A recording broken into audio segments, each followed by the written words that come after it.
Que sait-on du travail? Voilà la question qui nous anime aujourd'hui, en prenant appui sur ce livre, ce remarquable ouvrage de 600 pages, qui comprend 43 contributions sur ce sujet qui est tout à fait essentiel. Et on va donc aborder ces questions autour de 3 problématiques très, très vives actuellement sur le travail, qui sont la problématique du télétravail, la problématique de la durée du travail et une 3e problématique qui est apparue récemment dans les champs d'interrogation, qui est aussi liée à l'intelligence artificielle et à l'impact du numérique sur le travail. Ceci complète d'ailleurs les problématiques plus classiques sur l'inégalité des hommes et des femmes, sur la satisfaction au travail, sur les méthodes de management et leur impact en France, et puis sur la question de la santé au travail et de la satisfaction au travail. Ce sont des questions qui sont traitées depuis longtemps. Pour traiter ces questions, 3 invités que je suis heureux de présenter maintenant. Je vais tout d'abord présenter Christine Herrel, qui est professeure au Conservatoire national des arts et métiers et qui est aussi directrice du Centre d'études de l'emploi et du travail. À côté de moi, Jérôme Gauthier, qui est professeur à Paris 1, Panthéon-Sorbonne, et qui préside aussi le conseil scientifique de ce que l'on appelle maintenant France Travail. De Pôle emploi, mais je présidais le conseil scientifique de Pôle emploi et je suis dans le conseil scientifique de France Travail. Voilà, comme vous le savez, Pôle emploi est devenu France Travail et Jérôme Gauthier est toujours là. Et ensuite, je voudrais présenter aussi Bruno Palier. Bruno Palier, qui est directeur de recherche au CNRS et qui donc est à l'origine de cet ouvrage, ce travail considérable. Et ma première question d'ailleurs va être posée à Bruno Palier. Quel est le projet de ce livre et dans quel contexte a-t-il été produit? Merci déjà pour l'invitation. Donc ce livre, en fait, il naît pendant les mobilisations contre la réforme des retraites qui a démontré la chose suivante, c'est que les Français, pour beaucoup d'entre eux en tout cas, n'étaient pas prêts à travailler plus longtemps dans ces conditions. Et qu'il y avait un vrai problème de conditions de travail, de vécu au travail, et qu'on avait du mal à en parler en France, qu'on ne savait pas forcément bien en parler, dans le débat public en tout cas. Et donc, moi, je me suis dit, une fenêtre d'opportunité s'ouvre pour qu'on puisse diffuser le savoir qui s'est accumulé au cours des décennies précédentes sur les conditions de travail, sur la santé au travail, sur le management, sur l'organisation du travail, puisqu'on sait beaucoup de choses.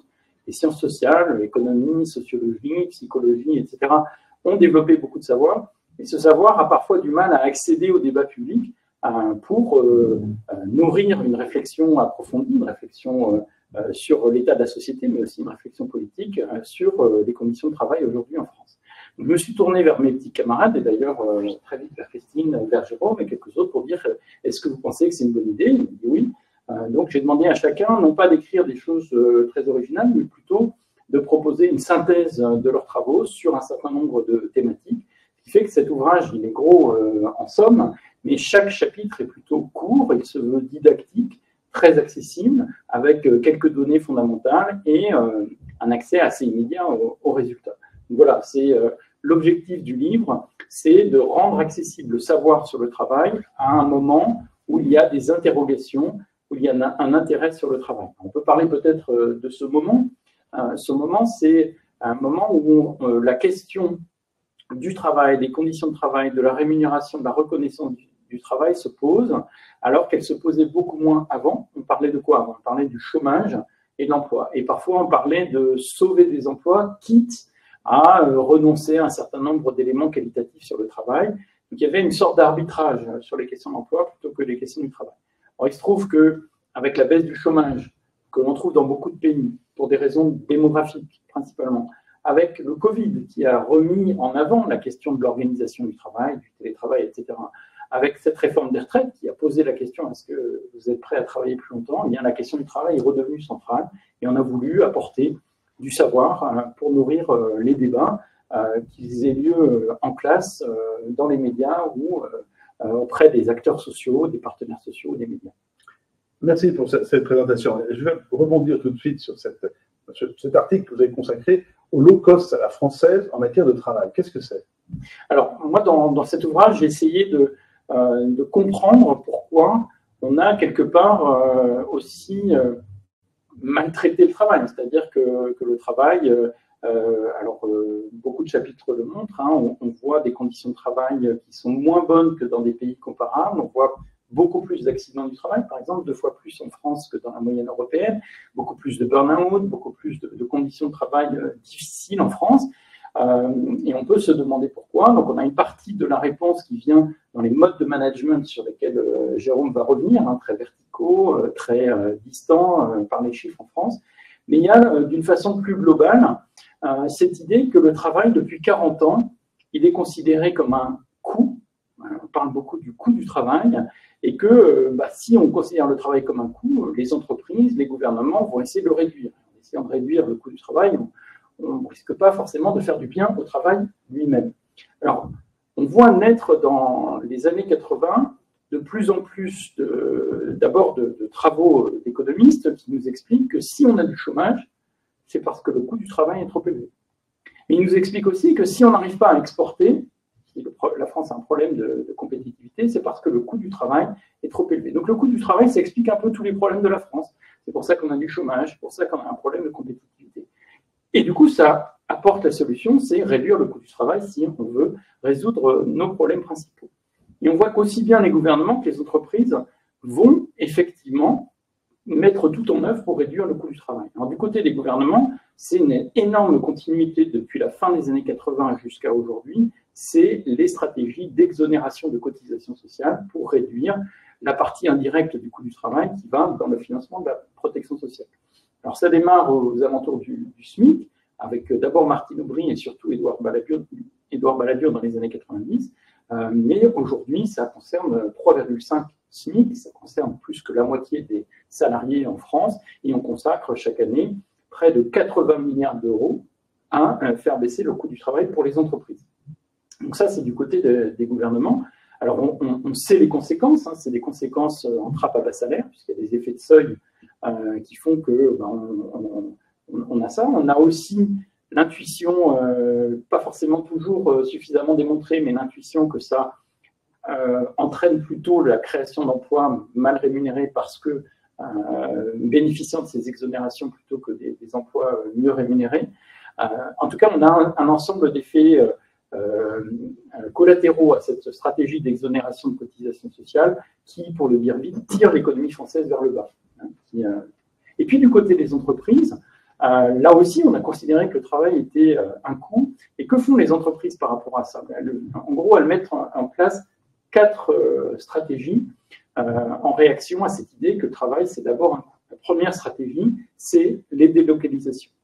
Et beaucoup de grandes entreprises françaises, effectivement, ont installé des filiales à l'étranger. Donc, 62% d'emplois en filiales à l'étranger pour les grandes entreprises françaises. C'est seulement 50% en Allemagne, c'est un tiers dans les pays nordiques. Donc, on délocalise beaucoup plus que les autres. Ça veut dire qu'on va faire ailleurs parce qu'on considère que c'est moins cher que de le faire chez nous. Et là encore, avec des pays comparables, on a moins de délocalisation ailleurs. Deuxième chose, on externalise.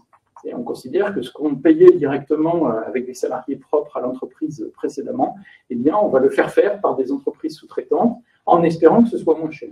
Et bien entendu, pour que ce soit moins cher, qu'est-ce qu'on fait? On rémunère moins, mais aussi il y a moins de protection sociale complémentaire, par exemple les mutuelles. Il n'y a pas les colonies de vacances, il n'y a pas un certain nombre d'avantages sociaux qu'on a dans l'entreprise. Et donc, ça induit une dégradation du travail. D'ailleurs, on a un chapitre dans l'ouvrage sur la sous-traitance qui montre qu'il y a 2 fois plus d'accidents du travail dans la sous-traitance que dans les entreprises qui sont donneuses d'ordre et qu'il y a des conditions de travail beaucoup plus difficiles dans la sous-traitance. Troisième stratégie, eh c'est se débarrasser des salariés qu'on considère les plus chers, à savoir les salariés âgés, les seniors. Donc là, on a une explication assez simple de la raison pour laquelle les taux d'emploi des seniors en France sont particulièrement bas. C'est parce que les entreprises considèrent qu'ils sont trop chers. Pourquoi? Parce qu'on continue de les payer de plus en plus à mesure que la carrière avance. Or, on n'a pas investi dans leur formation, on n'a pas investi dans l'amélioration des conditions de travail pour ces personnes-là, et donc on préfère s'en débarrasser. Pendant longtemps, ça a été les pré-retraites. Aujourd'hui, c'est les plans sociaux, c'est les ruptures conventionnelles dans lesquelles on voit beaucoup de seniors. Et puis le dernier point, c'est d'essayer d'en tirer le maximum de ceux qui restent, qui n'ont pas été délocalisés, externalisés, est sorti parce que trop vieux. C'est ce qu'on peut appeler l'intensification du travail, c'est de demander aux personnes qui sont restées de faire plus de choses avec les mêmes moyens. Et donc ce sentiment qu'ont beaucoup de Français, qu'il y a intensification, que c'est plus dur aujourd'hui, mais que du coup, des fois, ça perd son sens, qu'on n'arrive plus à faire bien son travail. C'est un peu un des constats généraux que l'on dresse dans cet ouvrage. Une question qui se pose, c'est est-ce que c'est différent à l'étranger? Est-ce que le regard sur le travail est différent? Qu'il y a un autre regard qui pourrait ne pas être ce low cost? Alors moi, je pense effectivement que si on regarde qu'est-ce qui caractérise les stratégies nationales d'autres pays, y compris des gouvernements et des entreprises dans leur majorité, on s'aperçoit qu'il y a des alternatives à considérer que le travail est un coût. Au contraire, il y a des pays qui considèrent que le travail est un atout. Alors, par exemple, les pays nordiques, qui sont des pays où le chômage a très longtemps été beaucoup plus bas qu'en France, alors, pas au cours des 3-4 dernières années en Suède en tout cas, mais pendant très longtemps, et d'autre part des pays qui sont fortement exportateurs, hein, donc c'est des pays qui ont un coût du travail similaire au nôtre et qui pourtant n'ont pas moins de chômage et arrivent à exporter. Vous voyez, par rapport à la théorie de le coût du travail explique les choses, mais qu'est-ce qu'ils ont fait? Ils ont considéré qu'ils devaient se spécialiser dans les innovations, dans la qualité par l'innovation, par la transformation des processus de production, l'invention de nouveaux produits. Et pour ce faire, à la fois, ils cherchent à avoir une main-d'œuvre la plus qualifiée possible, donc un système scolaire qui fonctionne de façon beaucoup plus égalitaire, qui est fondé sur la réussite de tous, une formation tout au long de la vie, pour garder les travailleurs extrêmement qualifiés, et puis des modes de management, Jérôme en parlera, très inclusifs, qui essayent d'obtenir de l'innovation, non pas de ce qui vient de haut, mais de l'ensemble de la communauté de travail, et avec des investissements très forts dans la recherche et développement. Donc ça, c'est une approche alternative. Maintenant, on peut se tourner vers l'Allemagne. L'Allemagne, moins de chômage pendant très longtemps qu'en France aussi, et en tout cas pour l'industrie, énormément d'exportation. C'est très connu. Donc là encore, il y a un coût du travail tout à fait comparable dans l'industrie. Il y en a aussi, ils ont considéré, dans l'industrie, je dis bien parce qu'il y a d'autres secteurs où ce n'est pas le cas, mais dans l'industrie, ils ont considéré que les travailleurs extrêmement qualifiés étaient le cœur de leur miracle allemand d'exportation, puisque ce sont des salariés qu'ils forment, sur lesquels ils comptent, pour garantir la qualité de leur production. Et on voit que les entreprises allemandes co-décident avec les représentants des salariés les stratégies des entreprises, les stratégies d'organisation du travail, la formation, etc. Dans les deux cas de figure, que ce soit dans les pays nordiques ou en Allemagne, on considère que le travail est un atout dans lequel on va investir, que l'on va protéger, que l'on va choyer quelque part pour en obtenir une productivité qualitative. Donc on a visiblement des marges de progrès en France. Est-ce qu'on peut les définir sommairement? C'est une vaste question. La première marche, c'est de changer de stratégie, c'est d'arrêter de prétendre être le moins cher possible quand on est un pays extrêmement développé, quand on a une protection sociale extrêmement développée. Ça paraît un peu antinomique, vu le niveau des dépenses publiques, d'essayer d'être le moins cher possible et de se situer sur le moyen de gamme et avec une stratégie du low cost. Donc changer de stratégie, miser sur de la qualité, miser sur de l'innovation, miser sur d'autres perspectives que simplement essayer d'être le moins cher possible. De façon un peu moins macro, c'est aussi considérer le travail autrement et considérer les travailleurs autrement. Les travailleurs et les travailleuses. On montre dans beaucoup de chapitres de l'ouvrage qu'il y a un écart croissant entre ceux qui décident, qui fixent les grandes orientations, les stratégies, les chiffres à accomplir au niveau de la production et ceux qui sont à la production. Ce qu'on appelle l'écart entre le travail prescrit et le travail réel. Eh bien, il y a tout à gagner. Beaucoup de chapitres de notre ouvrage le montrent. Il y a tout à gagner à réduire cet écart et à essayer de donner voix au chapitre à ceux qui produisent parce qu'ils savent faire, ils peuvent donner de bonnes idées, ils peuvent aider le process et pas simplement être considérés comme un coût, comme un poids. Si on en avait moins, ça irait mieux. On a un peu l'impression que dans certaines entreprises, c'est la façon dont on considère le travail. Vous avez évoqué le management, et je vais céder la parole à Jérôme Gauthier sur cette question. Il y a un chapitre particulièrement intéressant sur le lean management. Qu'est-ce que c'est que ce lean management qui a été pratiqué en France de manière assez particulière? Alors, le lean management, c'est à la fois un mode d'organisation et un mode gestion du travail, en fait, de management. Ça nous vient un peu des États-Unis, mais c'est une importation qui est passée par les États-Unis, mais qui vient en premier du Japon et qui est inspirée du système qui a été développé chez Toyota et qui est en rupture un peu avec le mode Taylor Fordiste qui a dominé dans l'industrie jusque dans les années 70. Alors, quels en sont les grands principes, en fait? Les grands principes, c'est en quoi c'est en rupture avec le Taylorisme? C'est d'abord introduire de la réactivité, de la flexibilité, d'où le concept de juste à temps qui a été très popularisé, le zéro stock qui va avec, et puis aussi introduire plus de qualité par rapport à la production de masse à la fois rigide et un peu uniformisée, disons, même si la diversité des produits existait évidemment dans les années 70, mais c'est une attention portée beaucoup plus aussi à la qualité, et pour ça on met en place des nouvelles formes d'organisation comme les cercles de qualité par exemple et d'autres dispositifs qui vont se répandre à partir des fins des années 80, des débuts des années 90. Mais en même temps, dans le Lean, il y a un aspect donc de forte rationalisation du travail, et ça c'est assez commun avec le Taylorisme, je dirais, et cette rationalisation du travail, le terme même de Lean en fait état, puisque le Lean, c'est de la production maigre, en fait. Donc, rationaliser, c'est aussi aller dans le sens de minimiser les coûts. Et notamment dans le Lean, ce qui est très important, c'est de dissocier les emplois et les activités qui sont le cœur de métier et le cœur de la création de valeur, ou de ce que l'on croit être la création de valeur, et de mettre de côté, pour ainsi dire, et de minorer, voire d'externaliser, et là je fais référence aussi à ce que disait tout à l'heure Bruno, externaliser des activités qui semblent plus périphériques, que ce soit par exemple des activités de nettoyage, évidemment qui ne sont pas directement liées à la production, mais plus largement tout un tas d'activités dites de support que l'on va avoir tendance à minorer, voire à externaliser. Donc, le Lean, c'est tout ça. Et le Lean, c'est avant tout à la fois des principes et des recettes. Il y a beaucoup de procédures Lean, en fait. Mais ces principes et ces recettes, ils peuvent être appliqués de façon assez différente selon les entreprises, selon les secteurs et selon les pays. Et là, on retrouve un peu ce que disait aussi Bruno sur des formes aussi d'organisation du travail qui peuvent différer, même se référant parfois à des principes communs d'un pays à l'autre. Oui, alors la question qu'on se pose tous, c'est pourquoi est-ce que la version française du Lean Management semble créer un certain dégât, alors que dans d'autres pays, ça se passe de façon beaucoup plus harmonieuse. Oui, alors ça, effectivement, on a pu le voir dans une recherche, puisque, comme Bruno l'a dit, tous les chapitres sont fondés sur des recherches que les différents contributeurs mettent en avant et dont ils résument un peu les grands résultats. On l'a vu notamment dans une recherche qu'on a menée avec un collègue suédois, un sociologue, sur la façon dont le Lean a été implémenté dans l'aéronautique. Et donc, on a comparé des entreprises très, très proches, les unes des autres, au même stade dans la chaîne de valeur, à la fois des entreprises qui sont au dernier stade de la chaîne de valeur, donc qui montent et qui vendent des avions, et puis des entreprises plus en amont de la chaîne de valeur qui fabriquent des pièces intermédiaires pour justement aussi les avions, plus largement l'aéronautique.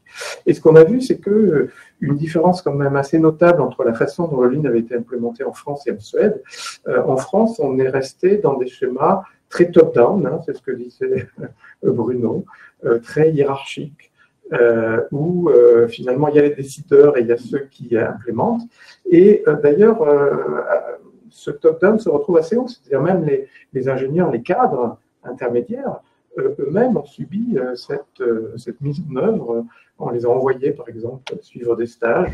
Un cadre me racontait qu'il avait suivi un stage pour apprendre comment il devait ranger son bureau, où est-ce qu'il devait placer la gomme, où est-ce qu'il devait placer les crayons, parce que ça fait partie aussi de certaines procédures Lean, en fait, pour avoir les idées claires, il faut avoir un bureau très ordonné, etc. Bon, mais en France, ça a été appliqué vraiment à la lettre, de façon un peu caricaturale.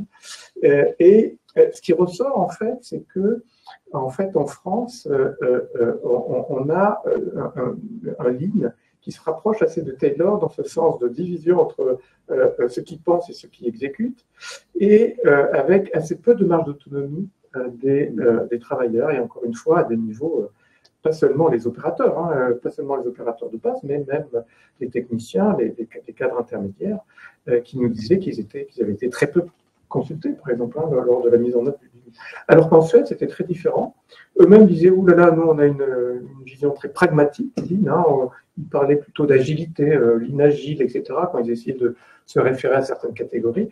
Et en fait, les travailleurs avaient été beaucoup plus consultés, et étaient tout au long du processus beaucoup plus consultés, et ils avaient appliqué les principes, mais avec beaucoup plus de souplesse et de consultation et de pragmatisme. Il semble que l'imaginaire français du travail soit quand même resté extrêmement taylorien. Taylor n'est pas mort, et le numérique, finalement, est-ce que ce numérique n'a pas contribué à la retaylorisation des tâches?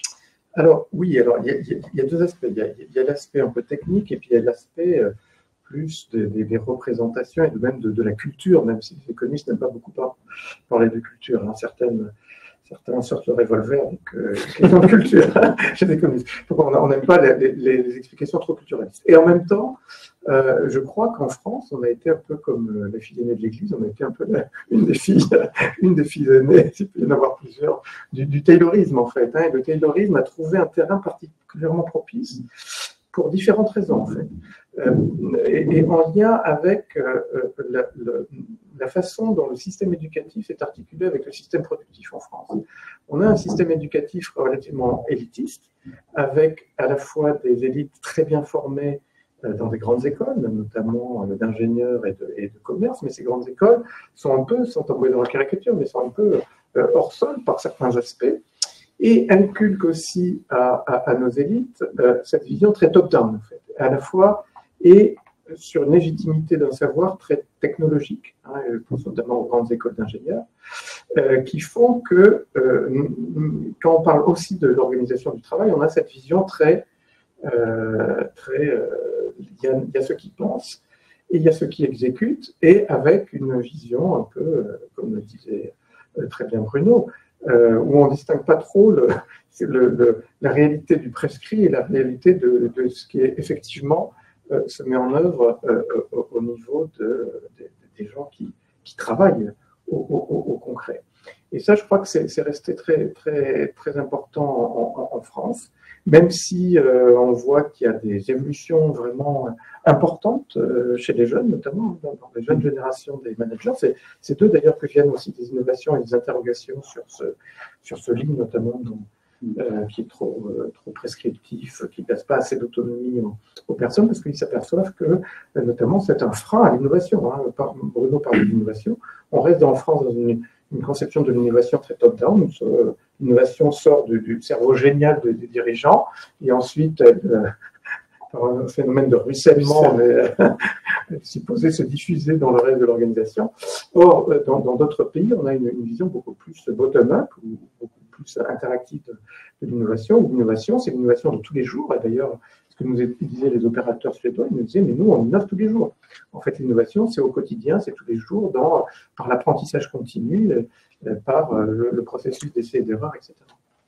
L'apprentissage continu me fait penser à une autre question que je vais vous poser sur l'organisation apprenante. Est-ce qu'il y a un article intéressant dans l'ouvrage? Est-ce que ça marche en France, cette organisation apprenante? Alors, l'organisation apprenante, il y a un excellent article de Selma Benamou sur ce thème dans l'ouvrage. L'organisation apprenante, en fait, c'est ce qu'ont réussi à beaucoup mieux développer les pays nordiques, hein, dont parlait Bruno. Alors, elle a certains points communs avec le livre. C'est-à-dire que quand on regarde les modalités d'organisation du travail, on retrouve du travail en équipe, on retrouve des procédures de consultation du genre le cercle de qualité, etc. Donc il y a beaucoup de points communs apparents avec le livre. Mais c'est plutôt dans la mise en pratique de certains principes, c'est cet aspect justement où on laisse une réelle autonomie aux individus que, en France en tout cas, dans les organisations en ligne, on ne laisse pas aux individus.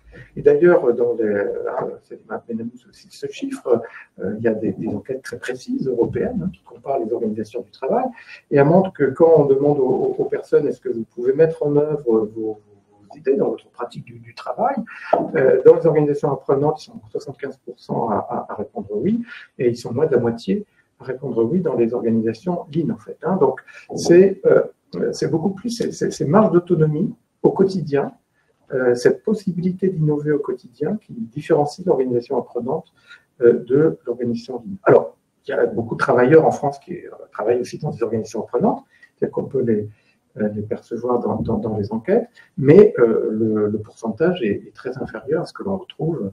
On est autour de 40% en France, c'est pas négligeable, hein, c'est pas mal par rapport aux pays notamment d'Europe du Sud, mais on est à des taux 65-70% dans les pays nordiques. Donc on voit quand même qu'il y a un gap important. Et donc, si on voulait résumer, pour organiser le travail autrement dans ce pays, il faudrait aller plutôt dans ce sens-là? Alors oui, il faudrait essayer d'aller dans le sens des organisations apprenantes, et je pense que c'est pas facile parce qu'encore une fois, c'est pas simplement une question de recette. Hein, c'est pas de dire tiens, on va passer du zéro défaut à une autre procédure miracle, etc. Je crois qu'il faut changer quand même pas mal les mentalités. Et ça, comme je dis, ça, et ce que dit aussi Slima Benamou dans son chapitre, et c'est aussi dans d'autres chapitres, les modes de formation. Je crois qu'il faut commencer par changer aussi peut-être la façon dont on forme en France et dont on forme les élites, mais pas seulement ça. Je crois qu'il faut changer un peu les mentalités et être capable de passer à des organisations qui font peut-être plus confiance aux travailleurs, qui leur laissent une plus grande marge d'autonomie. Mais ça, c'est pas facile, ça ne se décrète pas du jour au lendemain. Parce qu'en France, il y a eu des expériences notamment où justement, dans cette même logique du top-down, on se dit, il faut tout casser. On a vu des entreprises qui disaient, ben, voilà, il y en a marre du lean trop rigide, on réalise qu'on fait du lean trop rigide, mais on va tout casser. Mais ça part quand même du haut, c'est-à-dire qu'on décrète d'en haut qu'on va faire l'entreprise libérée. Grand concept à la mode, on fait l'entreprise libérée. Et donc, moi, j'ai entendu des discours d'ingénieurs qui étaient vraiment dans la tradition top-down, le général et tout ce qui suivent, et qui disent, j'ai fait une lecture géniale sur l'entreprise libérée cet été, je vais implémenter l'entreprise libérée. Donc, on va tout casser. On vous donne les clés du camion, alors avec toute la rhétorique qui va avec.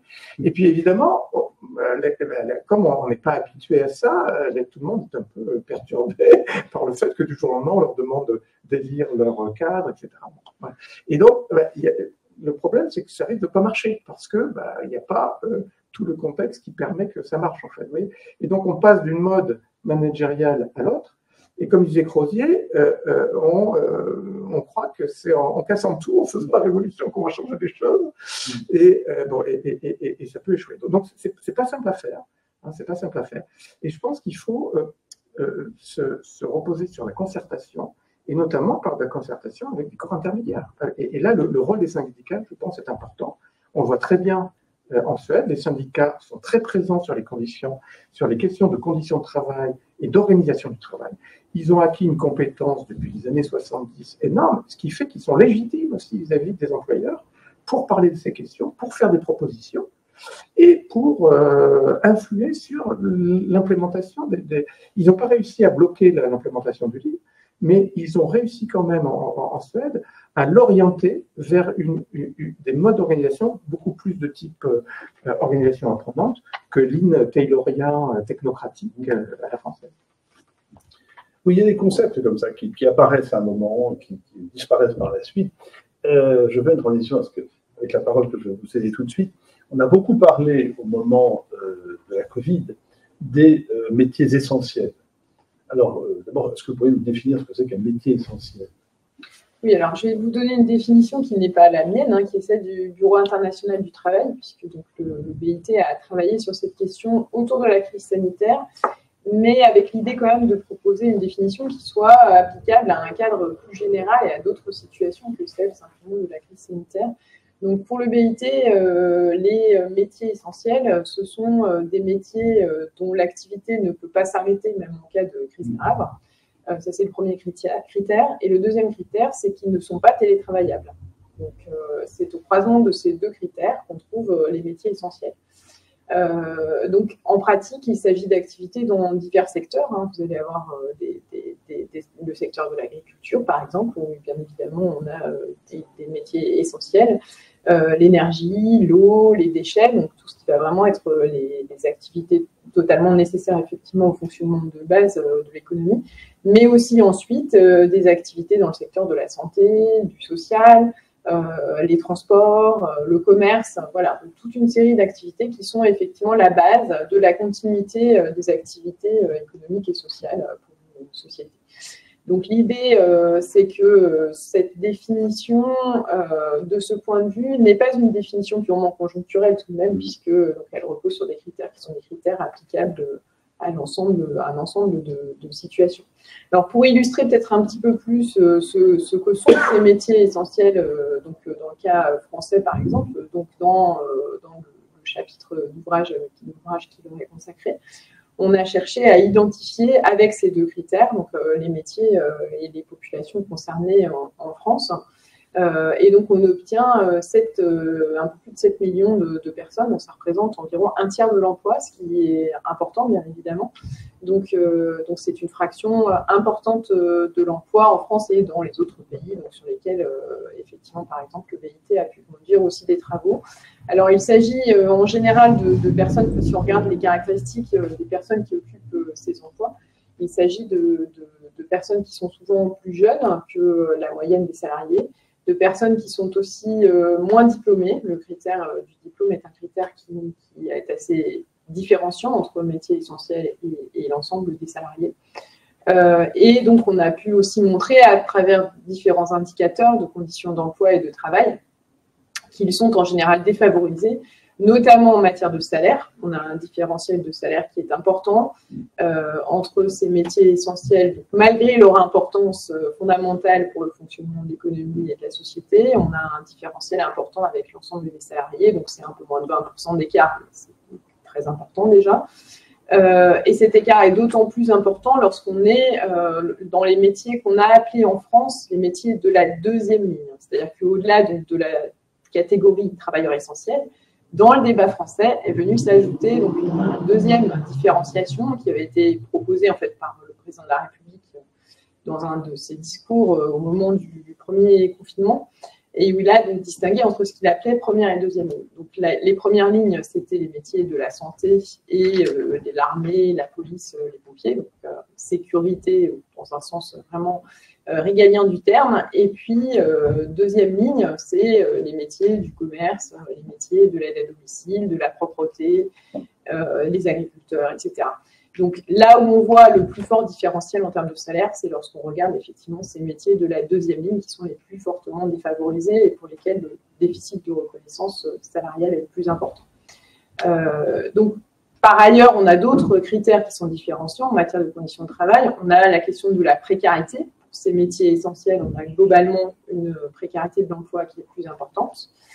Et on a aussi des éléments portant davantage sur les conditions de travail en termes de pénibilité pour certains métiers, mais aussi de contraintes horaires. On a des contraintes horaires qui sont très fortes dans ces métiers essentiels et qui donc ensuite peuvent évidemment poser des problèmes en termes d'attractivité de ces emplois et puis de conséquences pour la santé des salariés qui sont directement employés.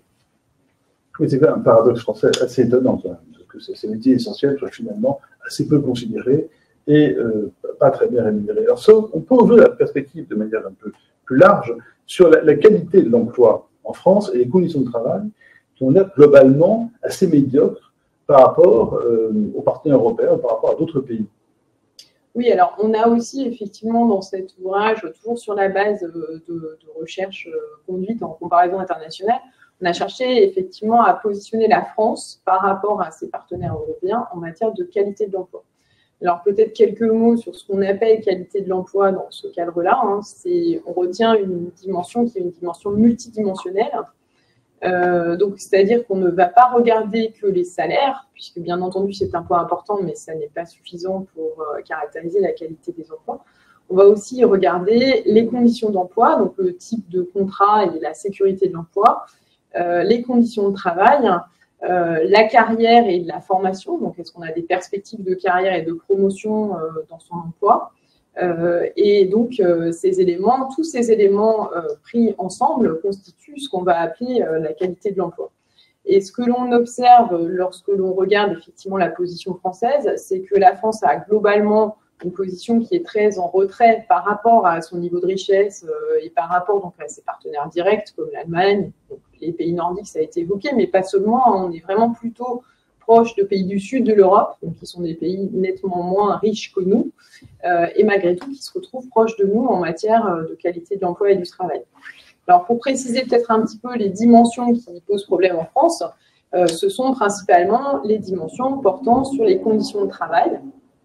Donc ça a déjà été évoqué, on a effectivement un niveau d'accident du travail qui est plus élevé que chez nos partenaires européens, et notamment sur les accidents mortels, par exemple. On a un niveau élevé d'accidents mortels du travail en France et qui ne baisse pas au cours du temps. On a une exposition aux pénibilités physiques qui est aussi importante. Et puis, en termes de risques psychosociaux, donc d'environnement social au travail, on a un manque de soutien social au travail, globalement en France, et une pression ressentie par les salariés qui est également importante. Donc, tout cela constitue effectivement des conditions de travail qui sont globalement défavorables par rapport à nos voisins, et notamment donc, par rapport à des pays qui sont très proches de nous, et en termes de niveau de richesse, et en termes globalement après d'institutions du marché du travail, comme l'Allemagne par exemple.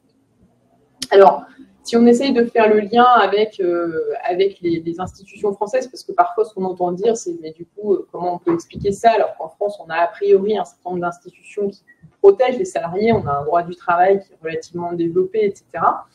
On s'aperçoit en regardant les données sur la qualité de l'emploi qu'effectivement, on voit l'impact de ces protections qui existent, notamment, par exemple, sur le fait que les conditions en France sont un petit peu meilleures que la moyenne européenne sur les conditions d'emploi, par exemple, en termes de sécurité perçue par les salariés, sécurité de l'emploi, on est plutôt là au-dessus de la moyenne européenne, sans être forcément dans une position extraordinaire, mais on est au-dessus de la moyenne européenne. Même chose si on regarde les horaires atypiques. On a moins d'horaires atypiques de travail en France, donc moins de travail de nuit, le week-end, etc. Moins d'horaires de durée très longue de travail. Pourquoi? Parce que là aussi, effectivement, on a quand même une réglementation, une législation plutôt protectrice en France sur le temps de travail. Donc, on a un certain nombre d'institutions et de règles du marché du travail qui, effectivement, protègent les salariés, mais pas dans tous les domaines, et notamment, effectivement, pas dans le domaine des conditions de travail, de l'accès à la formation, des carrières, etc. Il semble qu'il y ait quand même en France une persistance des inégalités dans le travail, inégalités entre les hommes et les femmes, donc au genre, ethnique, par rapport au handicap. Est-ce qu'on constate ça dans les études que vous conduisez? De manière générale, les inégalités dans le travail sont présentes dans tous les pays européens. Je pense qu'on a la même, effectivement, même dans les pays nordiques, qui sont plutôt bons par ailleurs sur beaucoup d'autres critères. On a toujours des inégalités fortes, notamment sur les questions d'origine, entre les étrangers et les natifs, entre guillemets. La question des inégalités, là, pour le coup, est quelque chose qui dépasse largement le cadre français. En France, ce qui peut-être est plus important qu'ailleurs, c'est le rôle du diplôme dans les inégalités. C'est-à-dire qu'on a des inégalités qui sont très fortes entre les non-diplômés, les non qualifiés et les peu qualifiés, et puis les personnes qui, au contraire, ont des niveaux de qualification élevés. Ça, c'est quelque chose qui est relativement spécifique à la France et qui renvoie aussi donc, à toutes ces questions de lien entre le système scolaire et le monde du travail qui sont assez rigides en France, en fait, par rapport à ce qu'on peut avoir dans d'autres pays, avec donc une place moins importante accordée finalement à ce qui va être l'apprentissage fait au jour le jour au travail, donc ce qu'évoquait aussi tout à l'heure Jérôme Gauthier, c'est-à-dire cette capacité d'innover tous les jours dans l'organisation du travail. Est-ce que vous voulez réagir l'un l'autre par rapport aux propos qui ont été tenus par l'un de vous trois sur ces questions? On a des questions que les gens qui nous suivent sur Internet peuvent peut-être poser. Il y avait une question qui se posait quand même par rapport à l'inégalité. Je pensais à ceux qui ont des emplois qui sont télétravaillables et ceux qui ne le sont pas. C'est un nouveau facteur d'inégalité. Alors ça, bien sûr, c'est quelque chose qui a changé dans le contexte. Alors, c'est pas seulement post-Covid, parce que ça avait commencé avant. Le développement du télétravail, c'est quelque chose qui a profondément modifié, effectivement, la perception et les conditions de travail des salariés. Et donc, comme on l'a dit, autour des métiers essentiels, tous les emplois, tous les métiers ne sont pas télétravaillables. Donc, il y a effectivement une nouvelle forme d'inégalité qui s'instaure entre ceux qui vont faire tout leur travail sur site et ceux pour lesquels il y aura au moins une partie du temps qui peut être exercée à distance.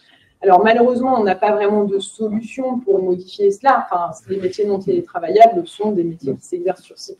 La question ensuite, c'est, il y en a, à mon sens, il y en a deux. Il y a la question des conditions de travail effectivement sur site et aussi des contraintes horaires, c'est-à-dire que sachant que ce sont des personnes qui vont avoir davantage de contraintes en termes de transport, en termes d'horaire, etc., il faut des contreparties à ces contraintes et il faut pouvoir aussi avoir un petit peu de flexibilité. Ce qu'on voit, c'est que ce qui est important pour les salariés, ça n'est pas seulement les horaires en eux-mêmes, c'est la capacité qu'ils ont à adapter ces horaires lorsqu'ils rencontrent des difficultés, notamment des difficultés dans leur vie personnelle, etc. Donc, il y a un enjeu de flexibilité du point de vue des salariés qui est très important.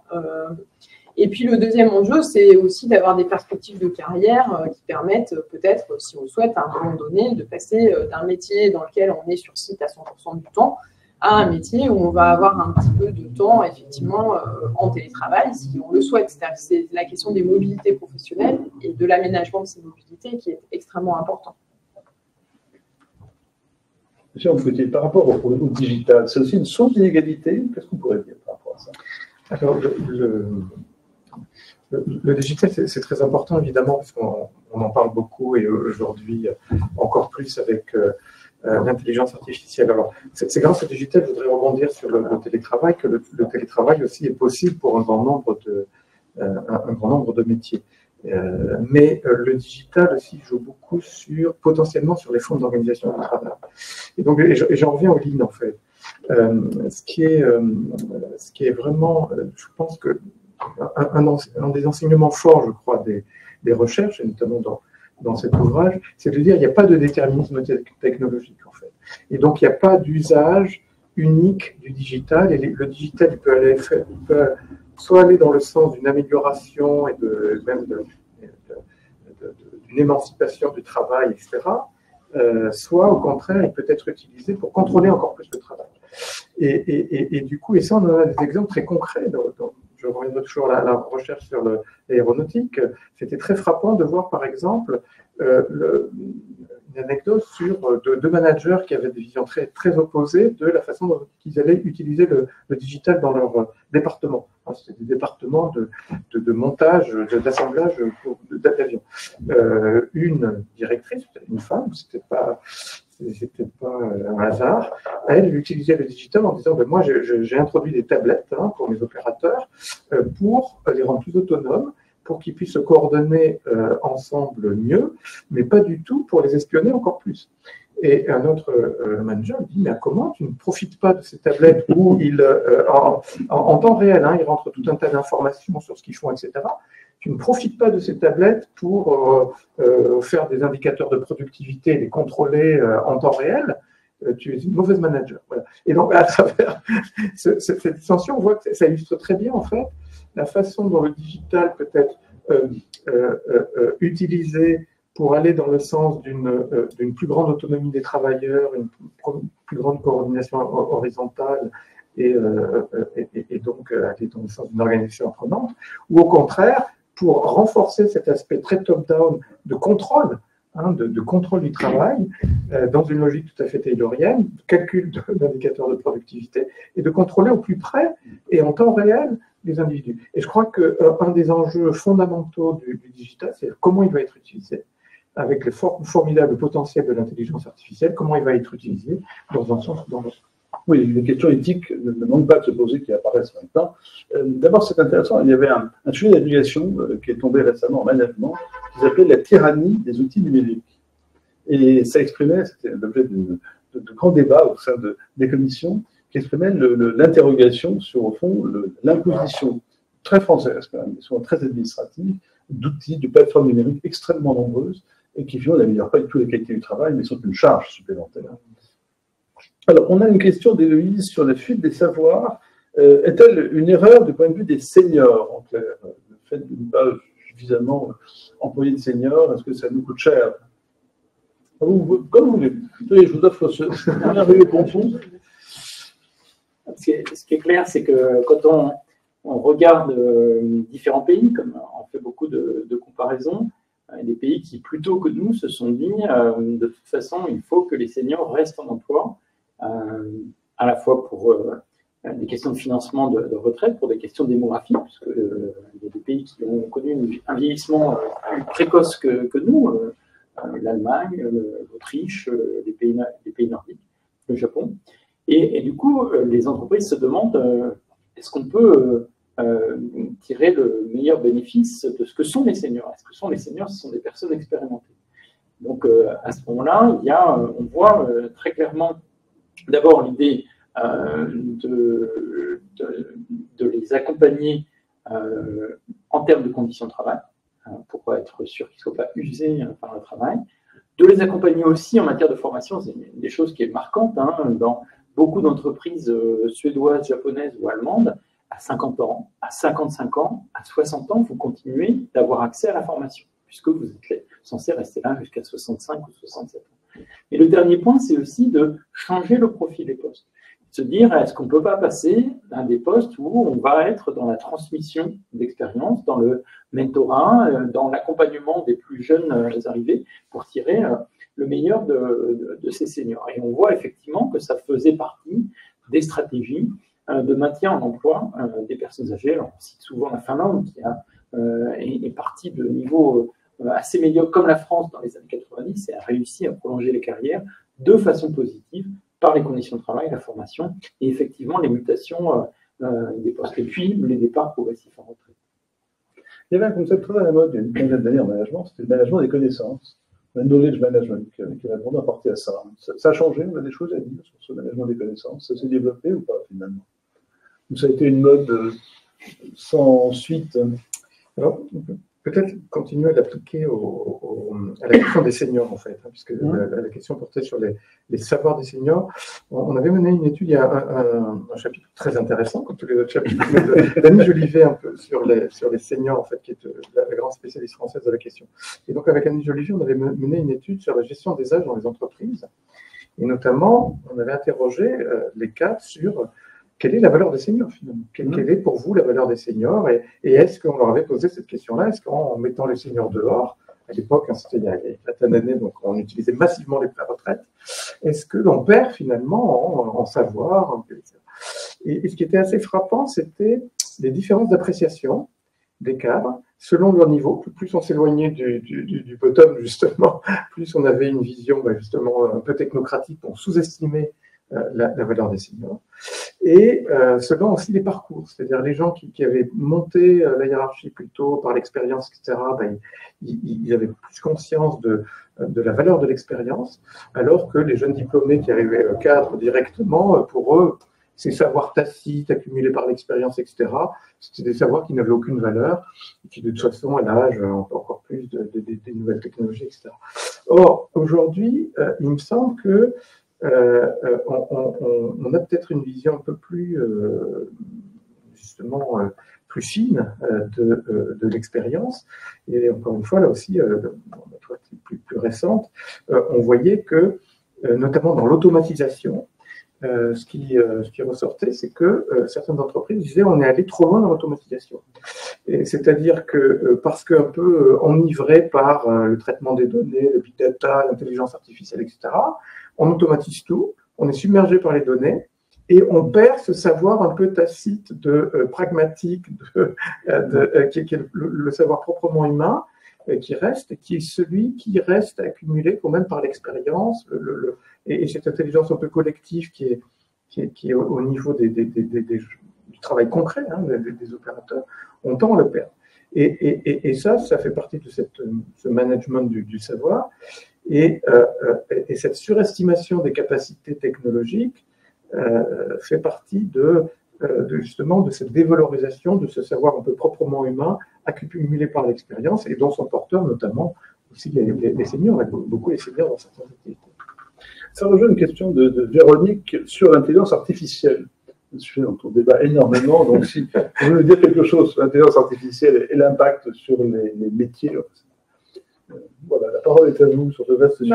Je pense que sur l'intelligence artificielle, comme sur le numérique en général, le message essentiel, c'est que il ne faut pas trop être dans un débat sur le fait de savoir si ça détruit ou pas des emplois, mais il faut plutôt avoir en tête que ça va transformer les emplois.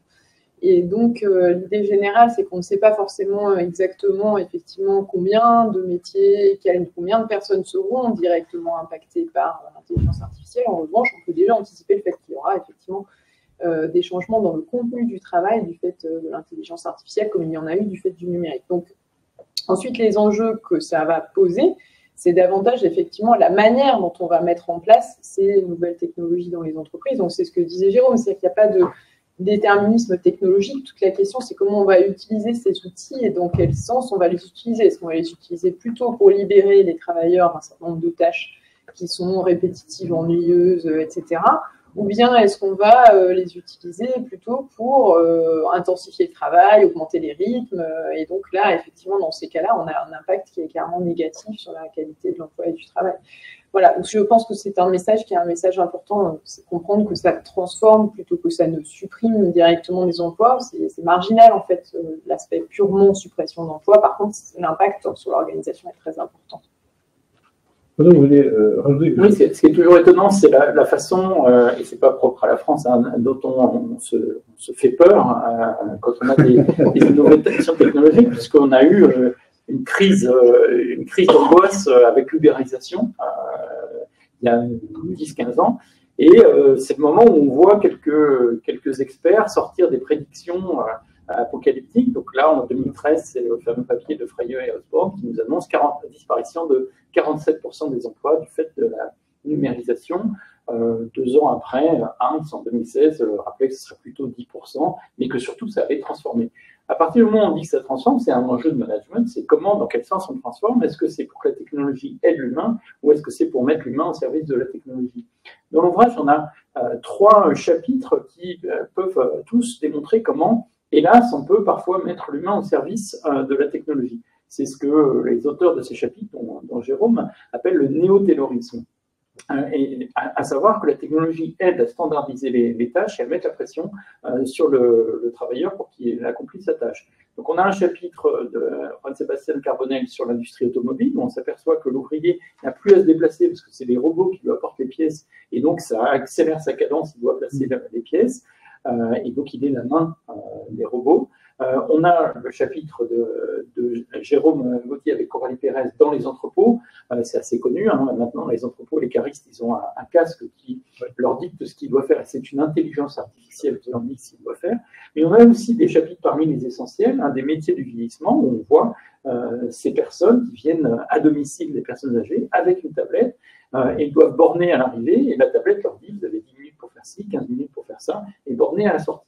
Dans les 3 cas, c'est le travail soumis à l'injonction et au contrôle de l'intelligence artificielle. Mais à l'inverse, on pourrait très bien imaginer que l'intelligence artificielle ou la machine fait les parties les plus pénibles, ce qui permet de libérer du temps. Je vais prendre un métier qui angoisse en ce moment avec l'intelligence artificielle, c'est les avocats. Les avocats disent « Ah, on va disparaître parce que l'intelligence artificielle va faire notre métier ». Qu'est-ce que c'est faire ChatGPT ou d'autres? Il sait lire beaucoup plus vite et beaucoup plus d'articles de loi, de jugements et de traités de droit que n'importe quel humain. Donc il sait qualifier les cas. Mais ce n'est pas l'intelligence artificielle qui va choisir la stratégie, ni la stratégie de négociation si on va se mettre d'accord comme avocat d'affaires ou d'autres, ni la stratégie rhétorique de défense d'un cas, ce qui est sans doute la partie la plus humaine et appréciable du métier d'avocat, c'est celui de se positionner, de choisir, de faire part de rhétorique. Moi, je voudrais juste faire référence à un petit livre que j'ai toujours apprécié, celui de Michel Serres sur la pensée de ce que la technologie faisait, qui s'appelle la petite poussette. Et lui prétendait que la technologie permettait quelque part de confier à la machine un certain nombre de choses de l'ordre de la mémoire, du répétitif, etc., pour laisser la place à ce que l'homme avait le plus humain, son cerveau et son cœur. Et je pense que c'est peut-être l'orientation qu'on peut donner à l'usage qu'on devrait faire de la technologie. J'ai une autre question d'un auditeur, je ne pas obligé de répondre. Comment explique-t-on la hausse du taux de chômage en Suède? Alors, moi, je pense que j'hésite maintenant beaucoup à citer la Suède. Moi, je l'ai beaucoup fait, mais d'abord parce que les Français disent oui, mais c'est pas comparable, c'est un petit pays, alors que Volvo, c'est une entreprise tout aussi importante que Renault, et ils ont fait de l'apprenant de façon tout à fait remarquable. Bon, mais ça mis à part.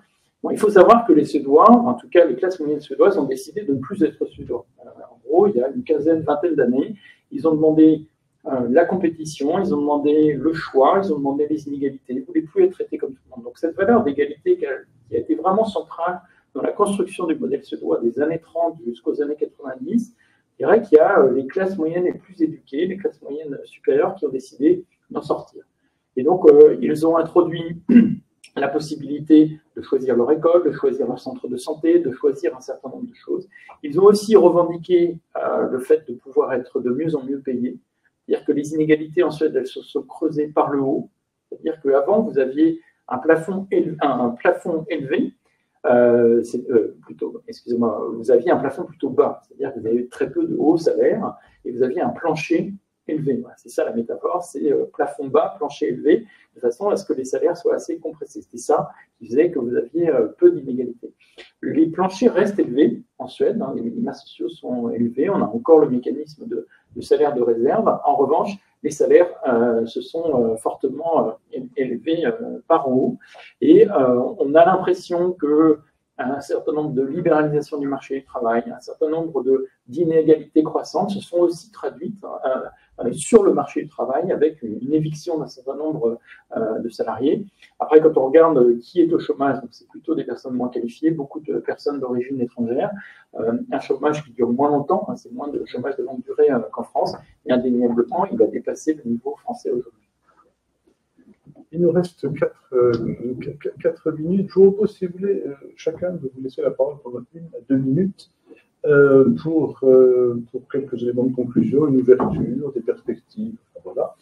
Je vais donc vous laisser ce merveilleux pompon. Et alors, tant que vous réfléchissiez, je vais redire donc ce livre dont je vous conseille ardemment oui, mais il faut me donner le micro. Donc je vous conseille ardemment la lecture qui s'appelle Que sait-on du travail? Donc 22 €, 43 articles, c'est vraiment un excellent investissement pour tous les professeurs qui nous écoutent. Je vous conseille aussi de voir ces 2 numéros de la revue Sociétale consacrés au travail, le numéro de juin 2023, le tome 1, et il y a eu un tome 2, le tome 2, donc de décembre 23, qui est absolument récent.